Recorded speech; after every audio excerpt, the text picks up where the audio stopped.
저는 아들 한 명 키우고 있는 40대 초반의 이혼녀입니다. 얼마 전 이혼하고 홀로 살게 됐죠. 첫 단추를 잘 끼워야 한다는 말 다들 아실 거예요. 저는 그 첫 단추를 잘못 끼우는 바람에 결국에는 이렇게 이혼을 하게 됐네요. 결혼 전 저는 고졸의 공장 생산직에서 일하고 있었어요. 남편과 만나게 된 건 30 초반이었죠. 그 당시에는 저도 이런 지긋지긋한 곳에서 벗어나서 제 가게 차려보려고 악착같이 일했어요. 그렇게 돈만 벌며 살던 저와 인연을 맺은 남편은 당시 중소기업에 다니던 평범한 회사원이었어요. 그런데 만난 지 1년도 안 되어 결혼에 대해 진지하게 생각할 수밖에 없는 일이 벌어졌습니다. 바로 소중한 새 생명이 제 뱃속에 자라나고 있었던 거죠. 남편은 당장 결혼하기를 원했고 저도 곧 결혼을 할 수 있을 거라 생각했어요.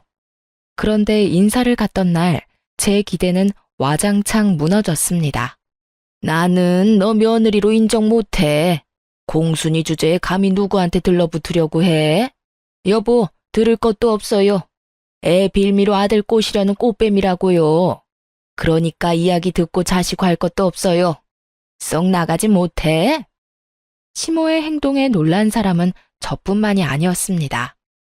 남편과 시아버지조차도 깜짝 놀란 거죠. 이렇게 사람을 내쫓을 만큼 나쁜 사람이 아니라고 하더군요. 평소 하는 행동을 보면 말이죠. 평상시에는 교양 있고 봉사도 하며 착하게 사는 사람처럼 보였지만 실제로는 학력과 집안을 엄청 따지는 사람이었더라고요. 어머니, 갑자기 왜 이러세요? 이야기라도 들어보고 말하셔야죠. 이렇게 다짜고짜 내쫓으면 어떡합니까? 말이라도 들어보세요. 그래 여보, 이 아가씨가 도대체 뭘 잘못했다고 이렇게 난리야? 우리 애도 이미 늦은 결혼이고 빨리 애 가져서 들어오면 좋지. 왜 이렇게 유난이야? 시부는 늦은 결혼을 하는 아들이 손주까지 데려왔다는 사실에 그저 즐거워만 하셨어요. 내심 노총각으로 늙어서 손주 하나 못 보는 거 아닌가 하는 걱정을 많이 하셨던 것 같아요. 그렇지만 시모는 눈 하나 깜짝하지 않고 저를 천하의 나쁜 꽃뱀으로 몰아갔어요. 임신을 해서 결혼을 한다는 것 자체가 얼마나 교양 없는 짓이에요. 분명히 우리 아들 돈 보고 임신 노렸을 거예요. 그런 애를 어떻게 받아줘? 임신이 저 혼자 하고 싶다고 되는 건 아니잖아요. 예정에 없긴 했지만 그래도 둘 사이에 애정이 있기 때문에 전혀 문제 없다고 생각했는데 시모가 걸림돌이 될 줄 몰랐죠. 그런 시모를 보고 시부도 놀랐는지 제게 그러더군요. 아이고 미안하네 아가씨. 오늘은 일단 갔다가 다음에 다시 와야겠어. 이 사람이 지금 이야기할 상황이 아니네.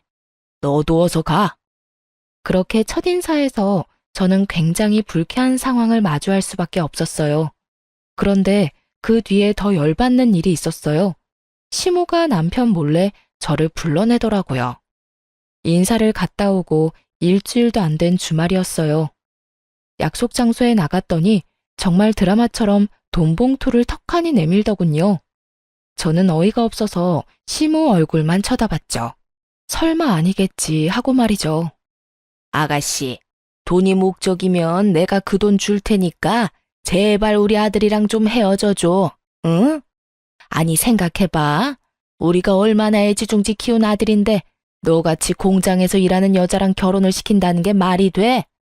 내가 넉넉하게 넣었어. 맨입으로 하라는 거 아니다. 몸조리 하려면 이래저래 돈 많이 필요할 테니까 어서 이 돈 받아. 죄송하지만 저는 헤어질 생각 없어요. 뱃속에 애가 아빠 없이 자라는 것만은 막아야 한다고 생각하고 있고요. 그 사람이 다행스럽게도 저와 뱃속의 아이를 책임져 주겠다고 했으니 저도 남편과 함께할 생각이에요. 제가 하는 말이 정답은 아니었는지 시모의 표정이 일그러지기 시작하더군요. 뱃속에? 그 애가 우리 손주라는 증거가 어디 있어? 나는 아가씨 뱃속에서 나온 애를 내 손주라고 받아들일 수가 없어. 누구 씨를 뱃속에 품고 와서 이러는지 몰라도 이제 여기서 그만두라고. 고졸의 공순이에, 아휴, 내가 말로 열거하자면 끝이 없으니까 여기서 접어. 세상에 많고 많은 여자 중에 왜 너같이 아무것도 없는 여자가 감히 우리 아들을 넘봐? 시모는 그렇게 이야기하고 돈도 놔두고 바로 떠나가 버렸어요. 저는 그 돈 봉투를 보며 어떻게 할까 생각을 했죠. 남편에게 물었더니 남편은 난감해하며 도와줄 방법을 못 찾더라고요. 하긴 시모의 극성맞은 모습을 보고 나서 움츠러든 남편도 이해는 갔어요. 하지만 이런 상황에서는 당연히 저와 아이를 더 중요하게 생각해줘야 하는 거 아닌가요? 곰곰이 생각하던 저는 정말 좋은 생각이 났어요. 저를 좋게 봐주던 시아버지가 떠올랐거든요. 시아버지를 만나면 일이 잘 해결될 것 같아서 그날 저녁 바로 돈 봉투를 들고 시댁으로 찾아갔어요. 시모와 시부가 함께 있는 시간을 노려서 말이죠. 네가 여기가 어디라고 와? 당장 안 나가? 어머니, 아버지한테 볼 일 있어서 온 거니까 좀 비켜주세요. 자, 들어가자. 남편이 시모를 맡아주는 바람에 별 마찰 없이 시부를 보러 갈 수 있었죠. 시부가 저를 반갑게 맞이해주더군요. 아이고, 몸도 무거울 텐데 어떻게 여기까지 왔어? 자자, 앉아요. 그래, 나한테 할 이야기가 있다고? 네, 여기. 저는 시모에게 받은 돈 봉투를 그대로 시부에게 돌려줬어요. 당연히 아무것도 모르는 시부가 의아해하며 눈을 동그랗게 뜨고 물었어요. 이게 뭔가? 아무리 생각해봐도 돈 받고 헤어지는 건 뱃속의 애를 생각해서도 안 될 일인 것 같아서요. 직접 거절의 말씀 드리려고 찾아뵀어요. 솔직히 임신을 저 혼자 한 것도 아니고 남편과 함께 임신했는데 아이가 다른 사람 아이 아니냐고 말씀하시는 거 듣고 저도 너무 억울해서 많이 울었거든요. 그 상황에서 이 돈까지 받으면 그게 진짜처럼 보일까 봐. 애 태어나면 바로 친자검사 할게요. 그러니까 제발 우리 애한테 아빠만은 빼앗지 말아주세요. 저는 눈물을 흘려가며 호소했습니다.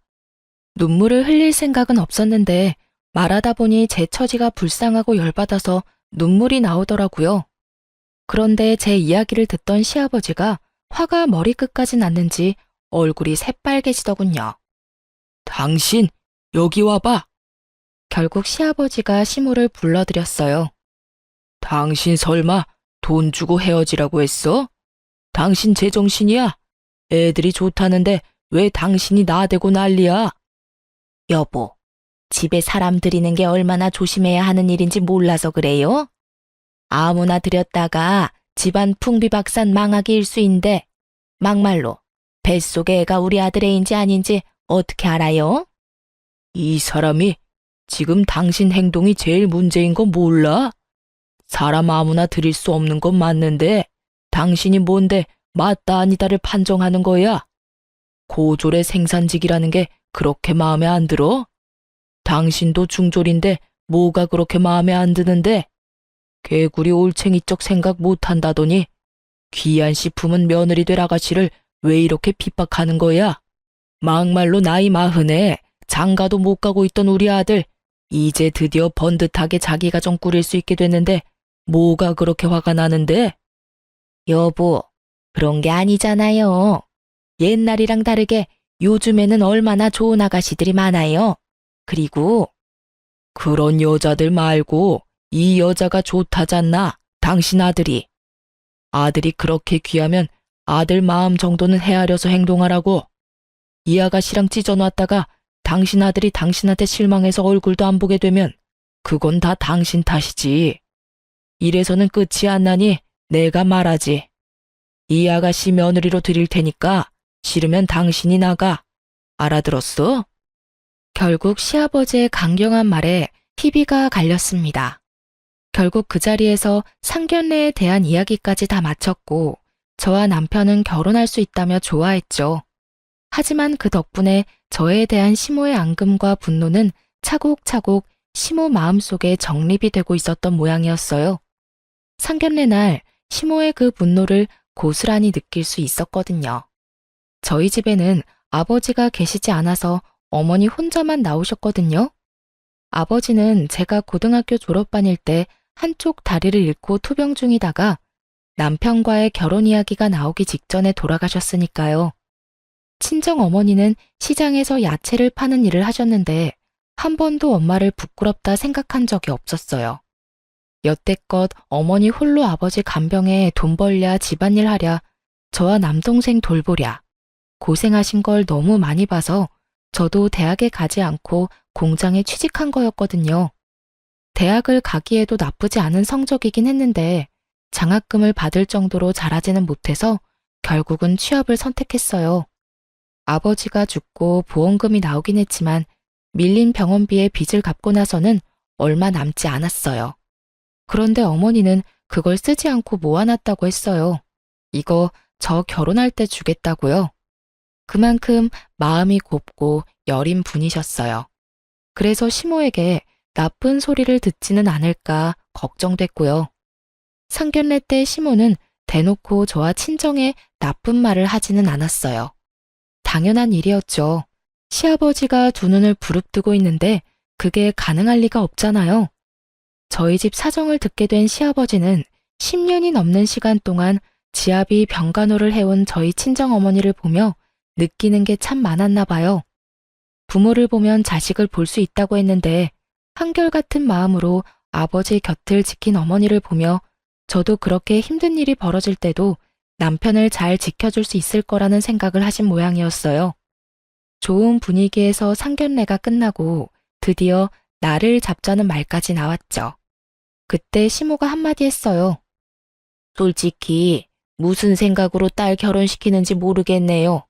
아니, 이렇게 힘들게 야채 장사하면서 돈 버는 분이 애 결혼시킬 돈이나 벌어놨겠냐고요.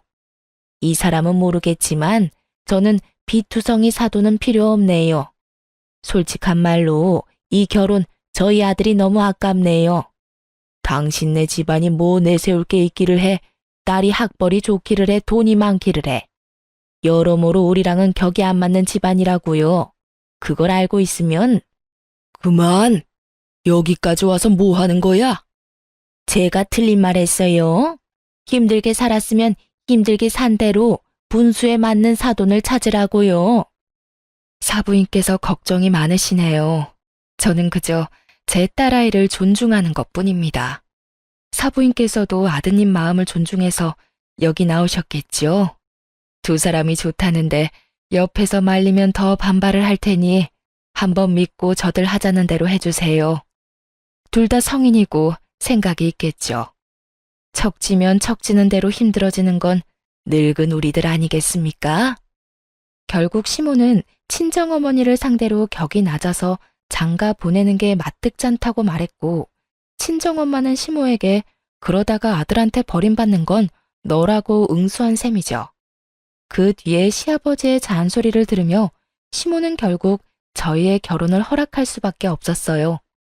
그렇게 저희는 행복한 결혼 생활을 시작했습니다. 정말로 처음에는 우리가 영원히 행복할 줄 알았어요. 시모라는 큰 벽이 남아 있었지만 어떻게든 잘 될 거라 생각했죠. 결혼 4개월 만에 아들을 낳았을 때 시아버지가 정말 좋아하셨어요. 그런데 아들은 외탁을 해서 저를 더 많이 닮았더군요. 그러자 시모가 냉큼 친자 검사를 해야 한다며 아들 세포를 채취해 가더군요. 시아버지가 정신이 있는 여자냐며 호통을 치는데도 시모는 그거는 절대 양보 못한다며 버티더군요. 그때 정말 기분이 더러우면서도 그래, 해볼 테면 해봐라 하는 그런 마음이었어요. 그 애가 남편 애라는 건 변함이 없는 사실이니까요. 그래도 시모가 중간에 무슨 수작을 벌일지 몰라 남편에게 부탁해서 직접 시부모님을 다 모시고 가라고 했어요. 그리고 그렇게 유전자 검사 결과가 나왔는데 역시나 남편의 친자임이 확실시 된 거죠. 결과가 나오고 시아버지가 시모에게 그랬어요. 이거 봐. 우리 손주라고 내가 말했잖아. 결국 시모도 그 결과에 대해 아무런 딴지를 걸 수 없었어요. 그 일로 시모의 입지는 현저히 줄어들었고 시아버지는 저와 손주인 제 아들을 어지간히도 예뻐하셨어요. 처음에는 시모가 너희들끼리 알아서 살라고 했는데 손주에 감동받으신 시아버지께서 본인 명의 아파트를 흔쾌히 신혼집으로 빌려주셨거든요. 그렇게 꽤나 순탄했던 결혼 생활도 5년 차에 접어들 때였어요. 하루는 남편이 급히 와서 제게 조심스럽게 말을 꺼냈어요. 사실 엄마 몰래 아버지가 이 집을 우리한테 증여해 줄 모양이야. 증여? 갑자기? 아무래도 우리 아들 엄청 귀하게 여기시잖아. 그래서 그런 것 같은데 그 증여세를 내야 하거든? 근데 증여세가 거의 8천 정도 나오는데 당신이 그 돈 좀 빌려주면 어떨까 싶은데. 내가 당신한테 맡겨둔 돈 3천이랑 당신이 모은 돈, 그리고 나머지는 대출 좀 쓰면 될 것 같은데? 안 돼? 그게 사실은 내가 당신이 맡겨둔 돈 불려보려고 주식했다가 좀 많이 날렸거든. 지금 남은 돈이 얼마 없어. 당신 미쳤어? 그 돈이 어떤 돈인데 그걸 홀라당 날려먹어. 게다가 내 돈이잖아. 당신 돈도 아니고. 뜬금없는 남편의 고백에 제가 화부터 냈어요. 제 돈을 3천만 원을 날려먹었다는데 가만히 있을 여자가 어딨나요? 게다가 그런 주제에 돈을 빌려달라니. 화를 냈는데 남편이 천연덕스럽게 말을 꺼내더군요. 그러니까 미안하다고 이야기했잖아. 잘 들어봐. 당신 어머님이 가지고 계신 돈 있잖아. 당신한테 주기로 했다던 1억. 그거 빌려주면 내가 이 아파트 공동명의로 지분을 반틈 나눠줄 테니까. 어때? 1억 3천 내고 5억짜리 아파트 지분 가져가는 게 더 남는 장사 아니야? 그 1억은 아버지의 사망보험금에서 나온 돈이었어요. 온전히 따지자면 제 돈이 아니라 어머니 돈이었고요. 어머니가 저에게 주신다고 이야기는 하셨지만 제가 받지 않았던 돈이기도 하죠. 지금에 와서 어머니에게 달라고 하기에도 애매한 상황이었어요. 게다가 제 돈을 다 날린 주제에 저희 어머니 돈까지 빌리려는 남편을 보니 화가 나서 난리를 치고 싶었지만 이 아파트를 증여해준다는 말에 귀가 솔깃해진 건 어쩔 수 없는 일이었어요. 솔직히 제 돈 3천만 원을 다시 어떤 형태로든 돌려받을 수 있다는 생각이 들기도 했고요. 그런데 무턱대고 돈 빌려주는 것도 믿음직스럽지 않았어요. 언제 또 제 뒤통수를 칠지 모르니 저는 남편에게 한 가지 제안을 했어요. 그럼 우리 엄마한테 빌리자. 당신 명의로 차용증 쓰고 빌려. 뭐? 그냥 가져다 쓰면 되잖아. 무슨 차용증까지 써? 어차피 그냥 우리한테 줘도 5천만 원 넘으면 증여로 보니까 그에 대한 세금도 내야 한대. 그러니까 빌리는 걸로 하고 매달 용돈 드리는 걸로 차감하면 되잖아. 항상 용돈은 드리고 있으니까. 남편이 곰곰이 생각해 보더니 나쁘지 않은 생각이다 싶었는지 수락을 하더군요. 그렇게 친정엄마에게 1억을 빌렸어요. 그 돈을 받고 나오는 길에 남편은 절대로 시모가 있는 곳에서는 증여에 대해 말하지 말라고 하더군요. 그리고 며칠 뒤에 남편이 문서 하나를 사진으로 찍어서 보냈더라고요. 신혼집에 우리 둘 공동명의로 된 등기부 등본이었어요. 저는 한 차례 마음을 놓을 수 있었어요. 이로써 이 집안에서 제 위치가 좀 더 안정됐다는 생각이 들었거든요. 사실 제가 이런 것에 관심을 가지게 된 건 모두 시모 때문이었어요. 시모는 결혼 후부터 이혼할 때까지 저를 며느리라고 다른 사람에게 소개한 적이 단 한 번도 없었어요. 시아버지가 없을 때 시모의 친구들이나 친척들에게는 단 한 번도 저를 며느리라고 소개하지 않았거든요. 처음에는 이것도 시간이 지나면 고쳐지겠지 싶었어요. 그리고 저도 시아버지가 없는 자리에는 나가지 않았고요. 그런데 하루는 시모의 친구 아들이 결혼을 하게 돼서 두 분이 결혼식에 가게 됐는데 시아버지가 당일 급한 일이 생겨 가지 못하게 됐어요. 시모가 차를 몰 줄 몰라서 타 지역에서 하는 결혼식장까지 가는 게 너무 힘들다며 저희에게 부탁하더라고요. 남편에게 이야기했지만 하필 남편도 그날따라 바쁜 일이 있어 가지 못하고 저와 시모 이렇게 둘만 가게 된 거였죠. 솔직히 안 가고 싶은 마음이 가득했지만 어쩔 수 없이 나간 자리였어요. 어머, 어서 와. 잘 지냈지? 함께 온 이 사람은 누구야? 너 딸은 없었잖아. 며느리? 아니야. 그냥 우리 집에서 일하는 사람이야. 오늘 차 태워줄 사람이 없어서 데리고 왔어. 아, 그래. 그 이야기를 뒤에서 듣고 있는 제 심정이 어땠는지 다들 짐작이나 하실 수 있을까요? 저는 수치심과 분노로 미쳐버리겠더라고요. 남의 잔치를 망칠 수 없으니 집에 가려고 나왔을 때 시모에게 따졌어요. 어머니, 아무리 제가 미워도 며느리예요. 그런데 어째서 친구분한테 제가 며느리라고 말씀을 안 하시는 거예요? 도대체 언제까지 저를 외부 사람 취급하시려는 거냐고요. 당연히 내가 널 며느리로 취급하지 않으니 넌 외부 사람이지. 내가 언제 너 며느리라고 인정한 적 있어? 단 한 번도 없어. 어머님이 이럴 때마다 제가 얼마나 억장이 무너지는지 아세요? 너 힘든 거랑 나랑 무슨 상관이니? 내가 하지 말라는 결혼했으면 이 정도는 네가 감당해야 하는 일이지. 그리고 너 그렇게 따박따박 어른들 말에 말대꾸하는 건 누구한테 배워먹은 짓이니? 네 엄마가 그렇게 가르쳤어? 이래서 없는 집 자식들은 안 되는 거야, 응? 위아래 구분도 없지. 예의라고는 눈꼽만큼도 없지. 이러니 내가 부끄러워서 어디 가서 이야기를 못해. 네가 내 며느리라고. 시모의 말에 진짜 돌아버리겠더라고요. 남편과의 그 결혼 기간 동안 시모는 전혀 변한 게 없더군요. 결국 내려오는 내내 저는 환한 얼굴을 하고 있을 수밖에 없었어요. 그런데 더 어이없는 일이 그 다음에 일어났어요. 차 안에서 저와 한 차례 언쟁을 하고 난 뒤 시모가 어디론가 전화를 걸더군요. 네, 사부인. 제가 너무 어이없는 경우를 당해서 전화드려요.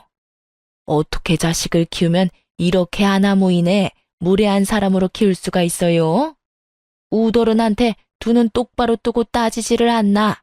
어른 하는 일에 참견하면서 말대꾸를 하지를 않나. 아무리 시아버지가 오냐오냐 해준다 해도 시어머니에게 이러는 건 아니죠. 자식을 잘못 키웠으면 부모가 책임을 지는 법이잖아요. 경악스럽게도 그 자리에서 저희 어머니에게 전화를 걸어 제 욕을 하며 친정어머니까지 까내리더군요. 지금 뭐 하시는 거예요?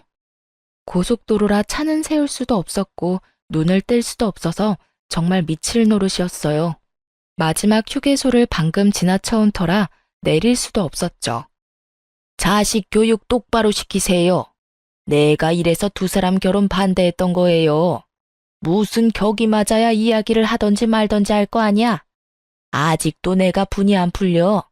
어떻게 그 좋은 여자들 다 놔두고 이런 여자를 만나서 결혼을 해?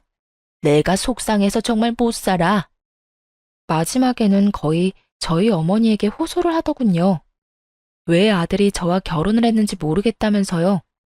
부글부글 끓는 제 마음을 아는지 모르는지 시모는 도착하자마자 말할 틈도 주지 않고 차에서 내려버리더군요. 그날 저는 남편에게 따졌어요. 나 어머님 때문에 미치겠어. 당신이 어떻게 좀 해줘. 어머님이 친구분 앞에서 나를 뭐라고 불렀는지 알아? 우리 집에서 일하는 사람이래. 며느리라고 말도 안 하셔.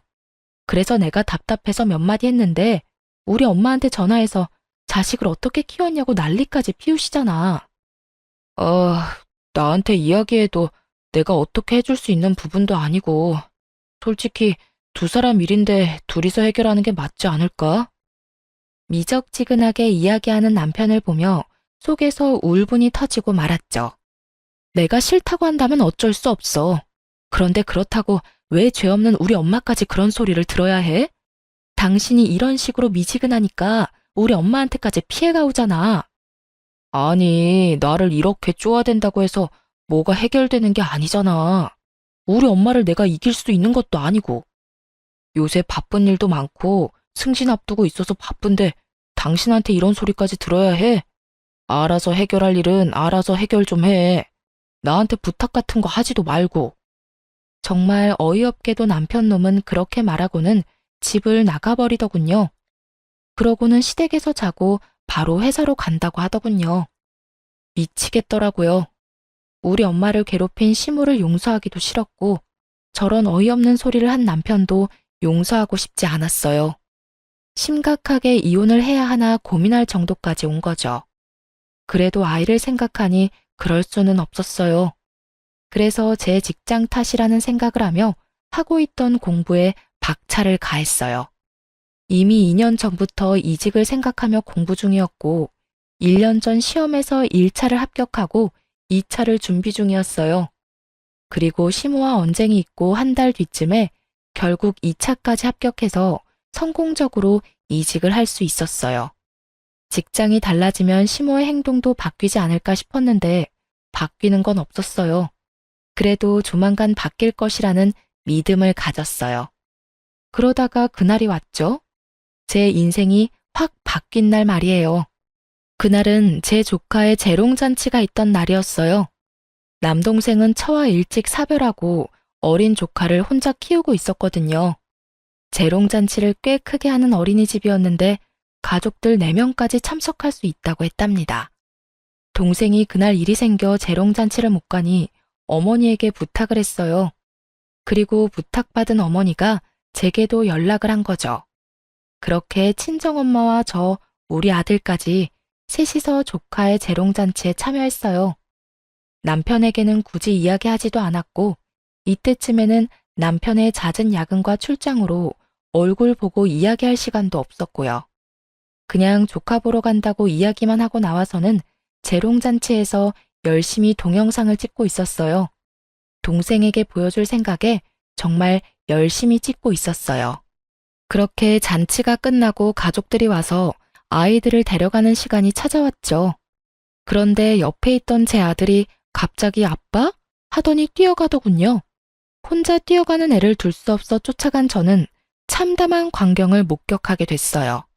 우리 아빠야. 아니야, 내 아빠라고. 한 남성을 사이에 두고 우리 아들과 아들보다 조금 어린 여자아이가 서로 자기 아빠라며 싸우고 있는 장면이었죠. 처음에는 해프닝이라고 생각했어요. 남편이랑 많이 닮은 사람인가 싶었는데 가까이 다가갈수록 남편이 너무 확실하더군요. 근데 갑자기 그 소란스러움에 한 여자가 등장했어요. 그 여자는 활짝 웃으며 제 남편에게 팔짱을 끼더니 이내 뒤에서 쳐다보는 저를 쓱 보곤 놀라서 팔짱을 놔버리더군요. 이내 아무 일도 없었다는 듯 자기 딸을 안아 올렸어요. 엄마, 우리 아빠잖아. 그런데 제가 계속 자기 아빠라고 우겨. 그 여자의 딸이 그렇게 말하는데도 그 여자는 자기 딸에게 아무런 말도 없이 굳은 표정으로 순식간에 사라지더군요. 옆에서는 수군거리고 난리가 났어요. 그 빵집에서 일하는 애 엄마 아냐? 재롱잔치에 이게 무슨 난리야? 설마 불륜이었어? 아니, 애 재롱잔치에 불륜남 데리고 오는 사람이 어딨어? 아니겠지. 근데 왜 저기서 도망가? 자기가 떳떳하면 네 아빠 아니란다 하고 알려줘야 하는 거 아니야? 수군수군 들려오는 소리를 놔두고 뛰쳐나가고 싶었지만 제 아들 때문에 그것마저도 할 수 없었던 제 기분을 다른 사람들은 짐작도 못할 거예요. 남편 앞에 와서 저는 남편을 조용히 쳐다봤어요. 아무 말도 안 하고. 그랬더니 남편 얼굴이 하얗게 질리기 시작하더군요. 저는 아들에게 말했어요. 남편이 들을 정도로 크게. 아들, 저 사람 네 아빠 아니야. 가자. 이 자리에서 당장이라도 남편을 추궁하려고 했지만 애들이 보는 앞이잖아요. 그래서 참았어요. 초인적인 힘을 이용해서. 그리고 집에 돌아오는 길에 남편에게 연락했어요.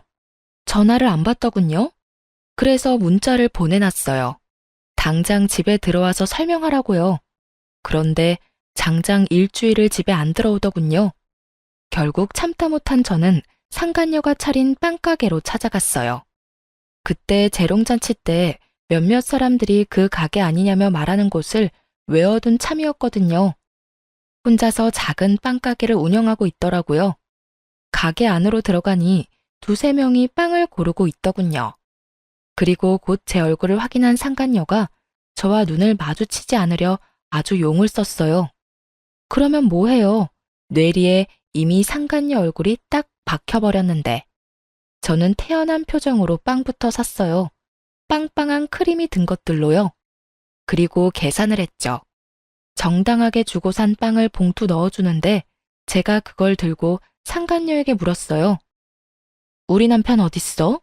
당신이 데리고 있는 거야? 당신은 알지? 지금 어디 있는지. 상간녀가 당황했는지 제게 그러더군요. 지금 영업 중이에요. 나중에 영업 끝나고 말할게요. 여기서 이러면 영업 방해라고요. 내 남편 상간녀한테 행방불명된 남편 행방 물어보는 것도 영업 방해야? 소송 걸고 싶으면 걸어. 나도 어차피 당신 상간녀로 소송할 거니까. 내 남편 행방 묻는 건 영업 방해고 내 남편 꼬셔서 데리고 사는 건 잘못이 아니다. 뭐 그런 생각인가 본데 세상 편하게 사시네. 바퀴벌레처럼 구석에서 조용히 딴 살림 차린 두 연놈들이 자기들 구미에 맞게 아주 버러지 같은 짓만 골라서 해? 그 사람이 당신 말고 저를 선택한 건 잘못이 아니죠. 저희가 사랑하는데 당신이 걸림돌인 거지. 사랑하고 싶으면 이혼을 하고 했어야지. 유부남이랑 사랑하는 게 잘못이라는 걸 몰라서 그딴 정신 나간 소리 짓거리는 거야? 와, 오랜만에 상상 이상의 개소리를 들으니까 정신이 혼미하네. 저는 들고 있던 빵을 가게 바닥에 툭 하고 떨어뜨렸어요. 그리고 말했죠. 남편이 지금 내 연락 다 씹어먹고 당신 집에 잠적 중인 것 같은데 이 말 꼭 전해줘요. 당장 안 오면. 그렇게 말하고 떨어뜨린 크림빵을 발로 콱 짓밟았어요. 크림이 온 사방으로 튀도록 말이죠. 이렇게 될 거라고. 상간녀가 주변 눈치를 보며 낮게 소리를 지르더군요. 걔 지금 뭐 하시는 거예요? 뭐가 잘못됐어? 내가 내 돈 주고 산 빵이잖아. 기분 더러워서 못 먹겠다는데 그게 무슨 잘못이야? 그리고 한마디 하는데 네가 나한테 한 짓이 이런 짓이야. 내 인생 이따위로 바닥에 떨어뜨려서 짓밟았잖아. 네 인생도 나랑 똑같이 바닥 쳐보면 내 기분이 어떤지 이해하겠지. 더러운 년이 만든 빵, 반품 필요 없으니까 뒷수습도 알아서 해. 그렇게 난리를 피우고 나오는데 제 뒤로 우르르 손님들이 빈손으로 나와버리더군요. 문제 있는 빵집이라 생각한 모양이었어요. 그리고 그날 저녁, 저는 그렇게 보고 싶던 그놈 면상을 볼 수 있게 됐죠. 집에 갔더니 남편 놈이 무릎을 꿇고 저를 기다리고 있더군요. 우와, 상간녀 가게에서 행패 부리는 거 못 참았나 봐. 그렇게 불러도 답 없더니 거기 한번 찾아갔다고 바로 여기를 찾아와? 근데 너무 늦었다는 생각 안 들어? 내가 제일 싫어하는 게 뭔지 알아? 사고 치고 나중에 수습하려고 용서받는 거거든. 저번에도 그랬지? 내 돈 3천만 원 가져가서 주식으로 날렸을 때도. 근데 이번에는 상황이 달라. 넌 정신이 있는 놈이야? 쥐새끼처럼 여기저기 돌아다니면서 번식 활동하느라 그간 집에 소홀한 거였어?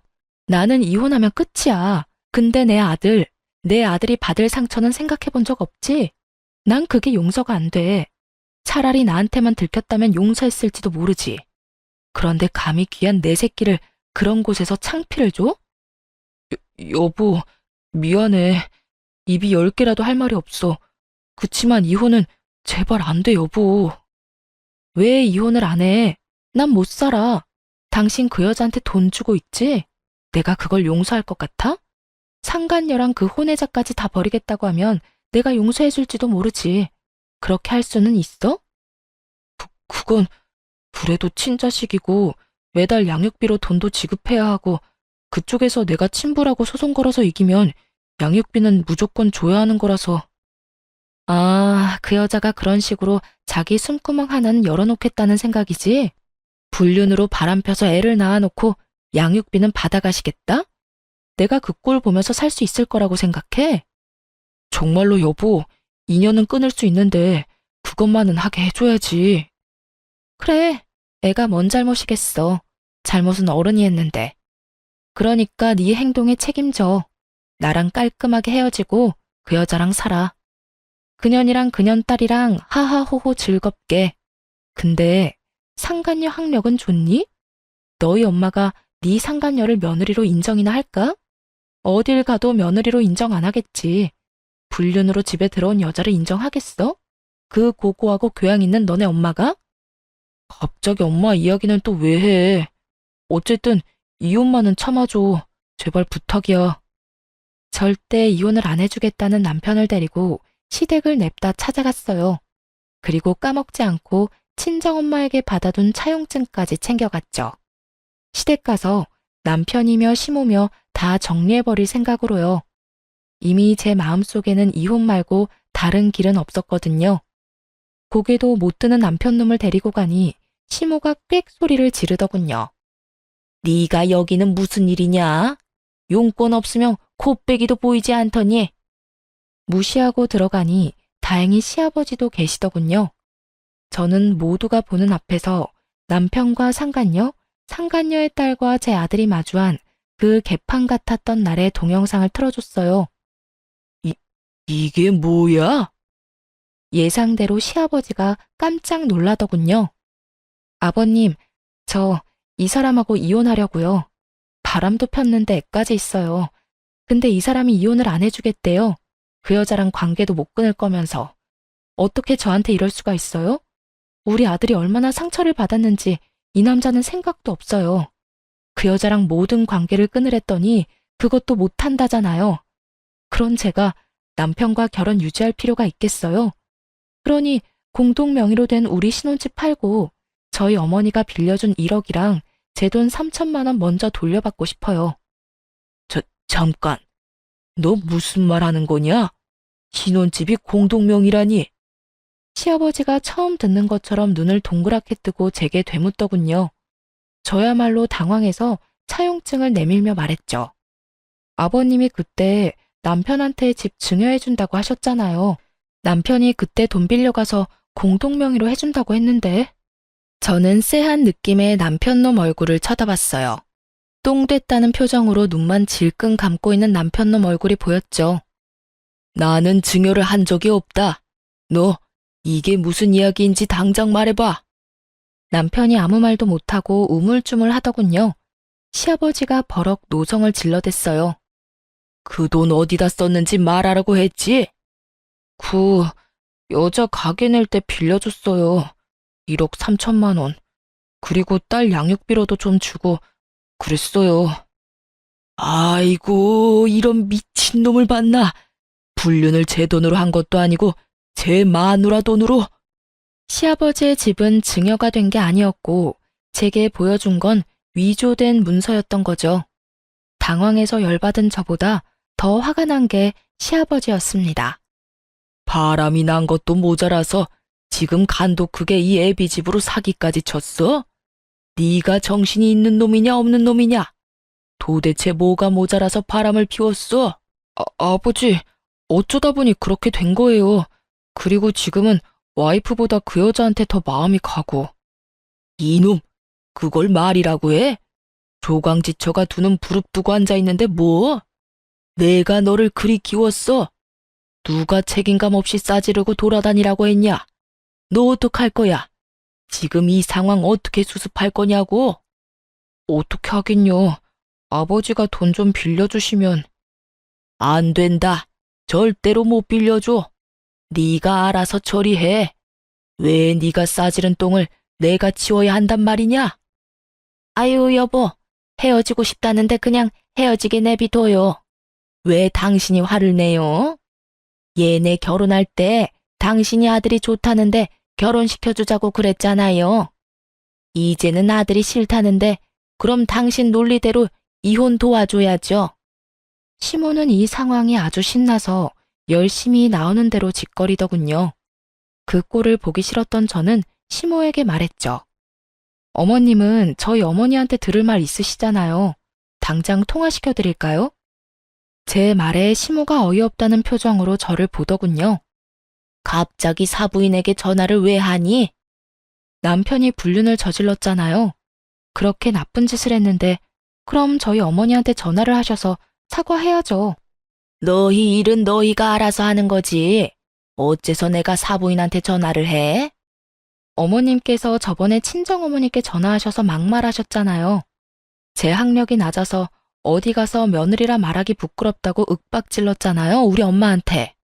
고속도로 위에서 자식 교육 똑바로 시키라고 전화한 거 기억 안 나세요? 기억나게 해드릴까요? 블랙박스 녹음본도 있는데. 제 말에 시아버지가 깜짝 놀라더군요. 시모는 제 말에 시부 눈치만 보고 있고요. 너는 왜 그런 말을 여기 와서 해? 이혼하려면 곱게 헤어지면 될 거 왜 여기 와서 설쳐? 나가. 당장 나가서 너희들끼리 이혼을 하든 말든 마음대로 해. 당신 설마 지금 한 말이 다 사실이야? 지금 사부인에게 그런 짓을 한 게 진짜냐고? 여보, 그게 아니, 며느리가 먼저 사람 속을 긁잖아요. 그래서 제가 화가 나서 사부인한테 한마디 했죠. 그게 무슨 잘못이라도 돼요? 자식 잘못 키웠으면 잘못 키운 사람이 욕먹는 거야 당연한 거고. 당연? 뭘 어떻게 생각하면 그게 당연한 일이 되는 거야? 아이고, 마누라며 아들이며 갑자기 이게 다 무슨 일이야? 그렇게 교양거리더니 당신 교양은 어디다 팔아먹었어? 자기가 뭘 잘못한 건지도 모르고 감히 나한테 큰 소리를 쳐? 내가 미쳤지. 저런 인간들도 가족이라고 여태까지 그 고생을 하며 먹여 살렸다니. 나가. 당장 나가. 그리고 아들 너는 그 집에서도 나가. 공동명의? 증여? 네가 뭔데 마음대로 내 집을 증여했다고 사기를 쳐? 둘 다 꼴도 보기 싫으니까 이 집에 2번 다시 올 생각하지 마. 그렇게 시아버지는 시모와 남편을 쫓아냈어요. 시아버지는 저에게 이혼을 허락하며 한 가지 말해줬어요. 합의 이혼하면 위자료 명목으로 우리가 살던 그 신혼집을 주시겠다고요. 저를 위해서라기보다는 손주를 위해서인 것 같았어요. 실망시킨 남편보다 앞으로가 기대되는 손주에 대한 사랑이 더 큰 모양이었어요. 그렇게 쫓겨난 남편과 시모는 상간녀 집으로 간 모양이었어요. 시아버지가 꽤나 강경했거든요. 저는 시모 성격 생각하며 상간녀가 버틸 수는 있으려나 싶었네요. 그리고 협의 이혼을 하면서 시부가 제게 신혼집 소유권 이전을 해줬어요. 그걸 저한테 준 걸 어떻게 알았는지 남편과 시모가 시댁으로 찾아와서 따지더라고요. 그날 마침 아들과 시댁에 있었던 저도 그 사람들의 당황한 모습을 그대로 다 봤죠. 개거품 제대로 물더라고요. 아버지, 왜 그 집을 저 사람한테 줘요? 그냥 1억 3천의 위자료만 주면 끝인데. 그래요. 그 집이 어떤 집인데 한두 푼 하는 것도 아니고 자그마치 5억이나 되는 비싼 집을. 조용히 안 해? 조용히 하긴 뭘 조용히 해요. 당신 혼자 독단으로 처리할 일 아니라고요. 엄마 말씀이 옳아요. 아버지, 우리가 이해할 수 있도록 설명은 하셔야 될 거 아니에요. 내가 번 돈으로 내가 산 집이야. 내가 어떻게 쓰던 내 마음이고. 그리고 너 지금 당장 1억 3천 마련할 수나 있냐? 돈도 없는 놈이 도대체 무슨 배짱으로 그 집에 대해서 이래라 저래라야? 네가 내야 할 돈 내가 내고 있는 거 안 보이냐? 네가 친 사고 수습하면서 내가 설명까지 해야 돼? 넌 눈이 없어 귀가 없어. 이렇게까지 하는 거면 알아들어야 할 거 아니야? 아버지. 그리고 당신도 집에서 분란만 일으키는 인간이 내 재산에 무슨 관심이야? 그리고 내가 그 집 준 거에는 당신이 내야 할 위자료도 있는 거 알고 있어? 며느리가 당신의 그 교양 없는 행동으로 당신한테 위자료를 청구할 수도 있다고. 그거 내가 다 감당해주고 있는데 여기 와서 큰 소리 칠 군번이냐고. 내가 내 손주랑 며느리한테 이 집 물려주는 거에 관심이 많은가 본데 관심 들 거. 그리고 이 집에 누가 들어오라고 했어? 당장 둘 다 안 나가? 집안 망신에 돈까지 다 날려먹은 인간들 주제에 뭐 잘났다고 여기 와서 낯짝을 들이대? 자기 밥그릇 뺏길 것 같다고 헐레벌떡 뛰어와서는 개새끼 마냥 낑낑대는데 제발 좀 그만해. 너네한테 줄 건 단 하나도 없어. 결국 시부가 남편과 시모를 쫓아내버렸어요. 어찌나 속이 시원하던지. 그런데 벼랑간 두 사람 사이에 시비가 붙어버리더군요. 이게 다 뭐야? 너 때문이야. 네가 바람만 안 폈어도 이런 일 없어. 아니, 처음부터 그런 여자랑 결혼만 안 했어도 이런 일 없었을 거라고. 시모가 먼저 아들 탓을 하더군요. 그의 또 아들은 지지 않고 맞받아치고요. 왜 그게 제 탓이에요? 엄마가 경거망동하면서 그놈의 교양 찾느라 이 여자 저 여자 다 싫다고 해서 그렇게 된 거지. 그리고 장모님한테까지 전화한 건 선을 넘은 거죠. 어떻게 그게 내 탓이야? 너가 애초에 그런 여자를 안 만났으면 됐지. 와이프 아니더라도 엄마 마음에 드는 사람이 있긴 해요. 같이 살던 그 사람도 이제 엄마랑 나 버리고 애랑 도망갔잖아요. 아니, 기생충처럼 들러붙어 사는 주제에 무슨 시집살이를 그렇게 심하게 시켜요? 그 여자가 있어서 그나마 살았는데 냉큼 쫓아내기나 하고. 뭐? 어이가 없어서 네가 왜 그런 여자들만 만나는 거지? 너한테 문제가 있는 거라는 생각은 안 해봤니? 네 배로 나았지만 참 나쁜 놈이야 너도. 내가 이렇게 애지중지 키웠는데 결국에는 엄마 탓이지? 엄마가 잘못했으니까 탓을 하는 거죠. 쫓겨난 주제에 주인처럼 굴면 누구라도 화내겠죠. 엄마랑 있어 보니까 전 부인이 왜 그렇게 나더러 닥달을 했는지 알겠어요. 안 보는 게 속편하지. 어휴. 결국 둘이서 집 앞에서 싸우다가 다시 나온 시부의 노성에 결국 깨갱하고 돌아가 버리더군요. 그렇게 시아버지 덕분에 깔끔하게 협의 이혼을 할 수 있게 됐어요. 그리고 시아버지에게 감사해하며 손주와의 시간은 항상 원하시는 대로 해드리고 있어요. 앞으로는 전 남편 같은 인간 또 만날까봐 아들만 잘 키우며 살 생각입니다.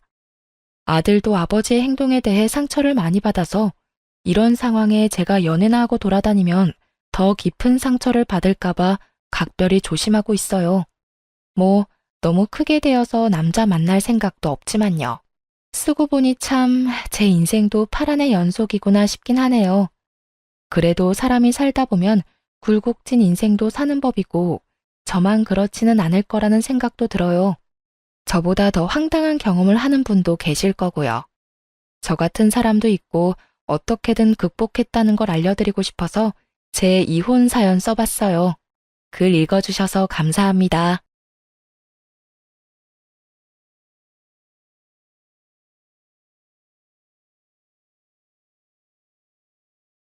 안녕하세요. 저는 얼마 전에 아들과 신도시로 이사와서 새로운 삶을 시작한 40대 초반 돌싱녀랍니다.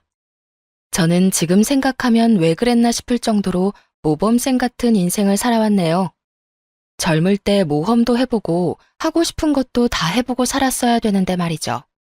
부모님 말씀 잘 들어야 되는 착한 딸이어서 죽어라 공부해서 웬만한 대학 들어갔고 그 다음엔 지금 다니는 공기업에 취직할 수 있었죠. 무난하게 다니다가 소개팅으로 남편을 만났고요. 연애 몇 번 해보질 않아서 그냥 나 좋다는 남편이랑 결혼까지 진행을 했어요. 불타는 연애도 제대로 못 해보고 살았으니 이렇게 심심한 인생이 어디 있나요? 이렇게 꽉 막히게 살아왔던 삶이라 이혼은 저한테 진짜 큰 모험이자 시련이었어요. 하지만 이혼 확정 나고 새 삶을 사는 지금은 너무나 후련하고 행복하네요. 저의 다시 태어난 사연 한번 들어보실래요? 제가 이혼을 결심했던 때는 결혼 13년 차였고 하나뿐인 아들은 10살이었을 때였죠. 진짜 지금도 저도 한창 바쁠 때였어요. 아이가 초등학교 들어가면서 새 아파트를 분양받아서 대출금 갚느라 허리가 휘었고요. 아이 때문에 울고불고 하는 날이 많아서 그냥 관둘까 고민도 참 많이 했어요. 당신 그냥 회사 관두고 애나 봐. 6시까지 학원 뺑뺑이 돌리는 거 불쌍하지도 않아? 내가 거길 얼마나 힘들게 들어갔는지 당신도 알면서 관두라고?